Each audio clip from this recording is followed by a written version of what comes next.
Hello, and welcome to this preview video of Act 3 of Romeo and Juliet. Again, my freshmen, when we read this, we do move relatively quickly. We go through the play in about 2.5 weeks, but then a lot of our focus is on an acting project where we deep dive into one scene, and the goal is really to get to know one scene really well. There are other times where I just deep dive into like scene work, and we maybe spend a day in Act 3, Scene 1. There's lots of ways to do this, but in many respects, Act 3, obviously it's the center of the play, but it almost feels like a mini Romeo and Juliet, the play in miniature. It has both the violence of Romeo and Juliet, the play, and also the great moments of romance. So obviously what just happened before Act 3 ends, the balcony scene, Juliet's proposal, Friar Lawrence and the nurse make arrangements to bring them together to be married, and they're married off stage. They are married at the end of Act 2, which is essential for us to appreciate the dynamic of Act 3. I like this quote from author Toni Morrison: "Oppressive language does more than represent violence. It is violence. Does more than represent the limits of knowledge. It limits knowledge." The play is about to get violent again. And it's just interesting to notice whether you're in my class and you're going to act the fight scene in Act 3, or just to be aware of in the world that the relationship between verbal moments, language, and actual physical violence is just really interesting in this play. Okay, so the play changes forever in the beginning of Act 3. After the first two acts, the end of Act 2 is literally the end of how comedies conclude. Comedies end with a romantic unification, right? Often in marriage. That's how we end Act 2. If the curtain closes, if there were a curtain, it would be a comedy. Unfortunately, there's more play. And Benvolio and Mercutio and some of Romeo's men are walking the streets in Act 3.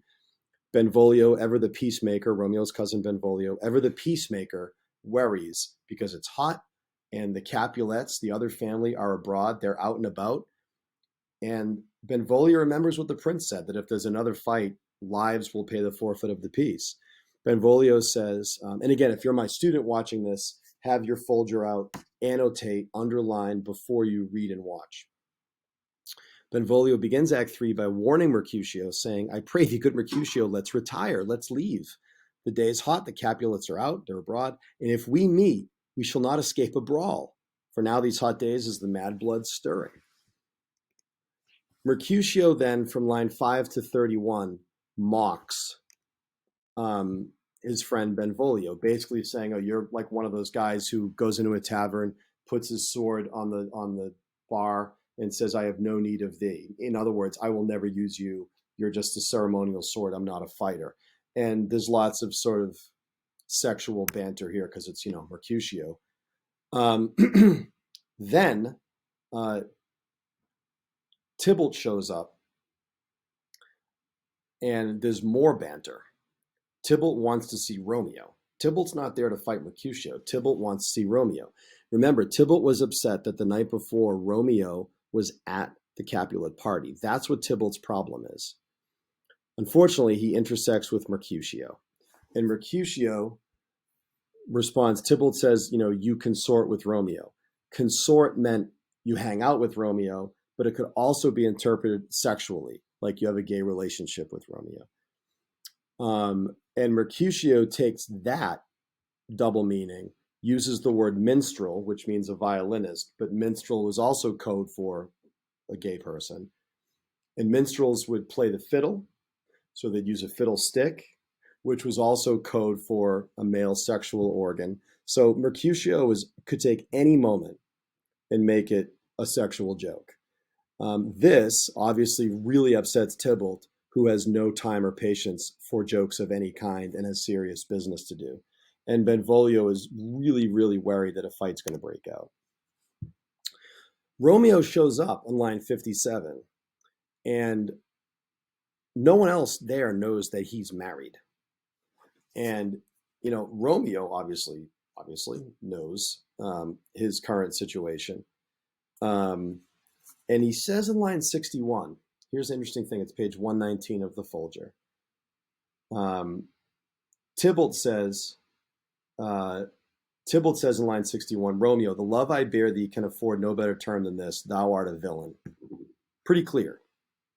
He calls him out publicly. So Romeo has to answer. And Romeo says, Tybalt, the reason I have to love thee does much excuse the appertaining rage to such a greeting. What is the reason why Romeo has to love Tybalt? Why? Because he just married into his family. Tybalt doesn't know that, right? So Romeo's smart enough to not say that. Tybalt begs for a fight, and there's banter between Romeo and Tybalt.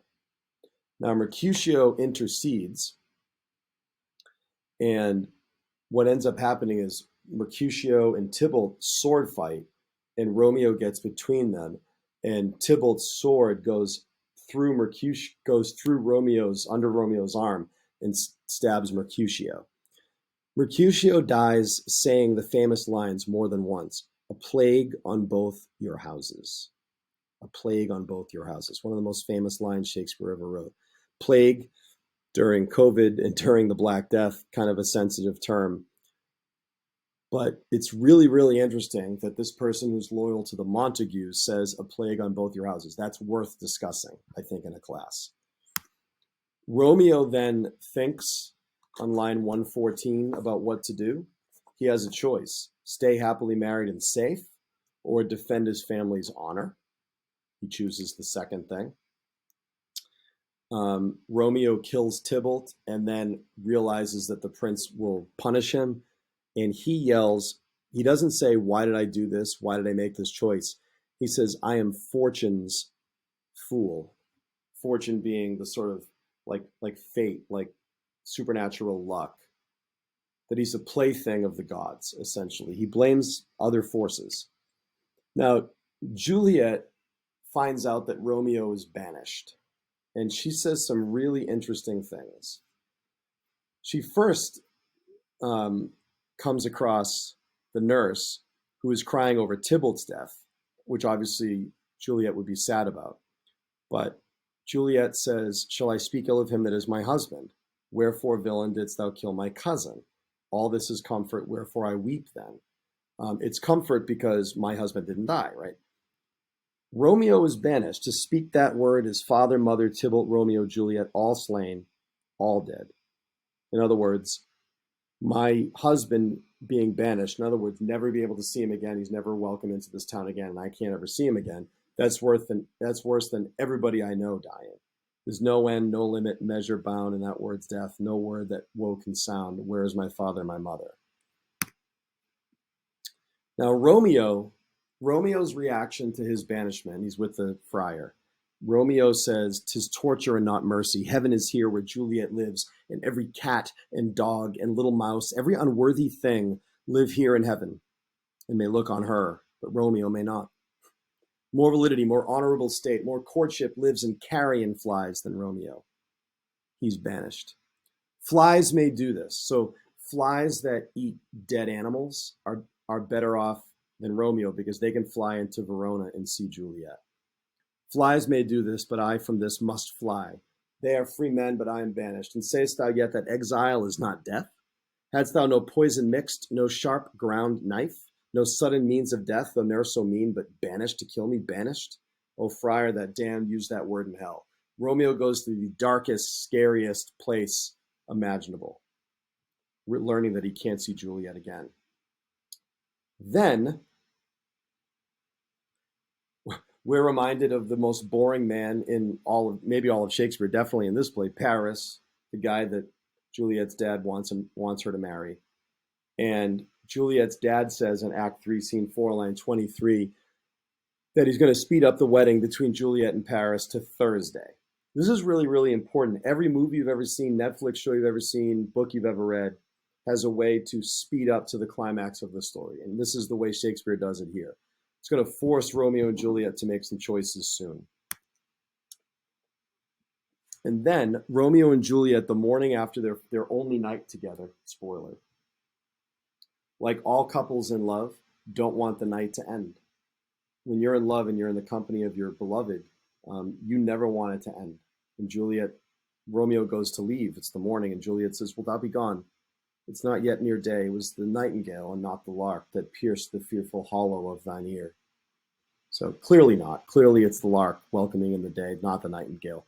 But she's just hoping that he stays. Nightly she sings on yon pomegranate tree. Believe me, love, it was the nightingale. And Romeo, one of the only time he's a realist, says, "It was the lark, the herald of the morn, no nightingale.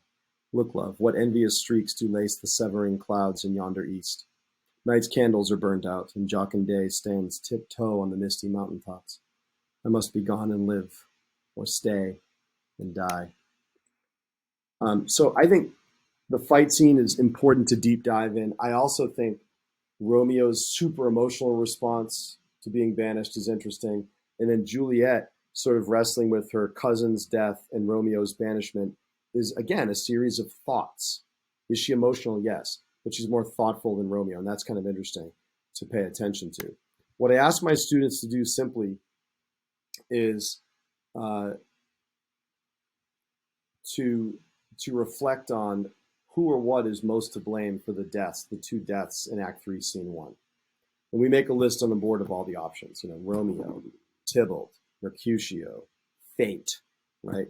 The family's conflict. So there's lots of possibilities. They pick one and use quotes. I hope this helps, and good luck with your reading and watching of Romeo and Juliet.